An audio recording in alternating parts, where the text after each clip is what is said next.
النهارده الخاص بالفيو. ايه اللي انت محتاج تقدر تشوفه في المخطط بتاعك.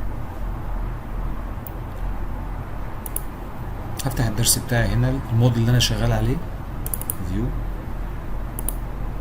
عندي نموذج خاص زي ده مثلا عجلة او كفر سيارة، كاوتش سيارة، اي شيء. عندي هنا البلان، اليفيجن، عندي الكروس فيو. دي كله في خانة الموديل. عندي في التاب الخاص باللاي اوت اللي هو الخاص بالبرينتنج. والله انا هشيل ده خالص، هحذفه تماما. انا دلوقتي واقف فين؟ دلوقتي انا في التوب. قلت له بوتوم، والله بص لي عليها من اسفل تحت، هيروح عاكسها لي.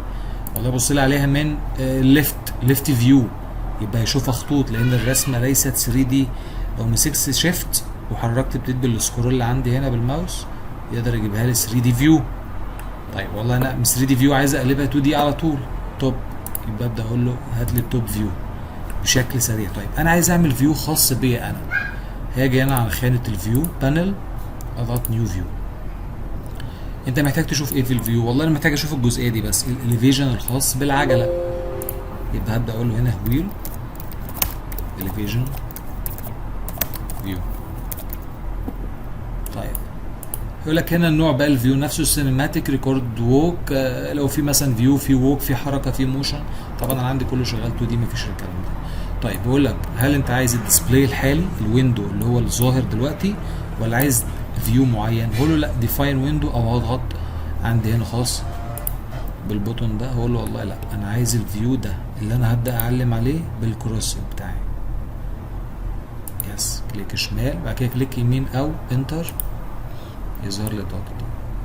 طيب يقول لك هنا عايز تسيف سناب شوت للصوره دي، يبقى هو اللوجو بتاعك بعد كده الخاص بالفيو ده، بحيث تقدر تتعرف عليه من بعيد. هقول له اه، قول له اوكي تمام فقط عندي هنا. طيب يبقى انا لو حركت تاني 3 دي مثلا، والله انا عايز اجيب الفيو الخاص بالاليفيجن فقط اللي انا عملته، ابدا اقول له والاليفيجن فيو بيجيبها لي على طول. طيب انا هنا في اللاي اوت وعايز ابدا اطبع الشغل بتاعي. طيب لو جيت هنا فيو بورت، لو كتبت كلمه فيو بورت من هنا، اقول له مثلا هات لي سنجل فيو بورت، هي شاشه واحده بس اللي انا عايزها بالفيو دي. يبدا يجيب لك دبل كليك جوه هنا، يبدا يجيب لك اللاي اوت الخاص، الفيو اللي جوه الموديل نفسه. تعمل زوم ان زوم اوت، يبدا يظهر لك كده. لا انا مش عايز كده، انا والله عايز اعمل فيو بورت خاص بالاليفيجن فقط. اروح جاي هنا ضغط توب، اقول له ويد اليفيجن فيو، ضغط بره كده، قدرت اعمل فيو خاص اهو. ابدا احرك هنا في 3 الفيو بورت الخاص بالاليفيجن، والله احطه فوق هنا عشان خاطر البرنت. وهكذا لو حبيت اعمل فيو بورت بلان، فيو بورت الكروس سيكشن، وات ايفر اللي انا محتاج اشتغل عليه، الفيو اللي انا محتاج اوصل له بسرعه. شكرا.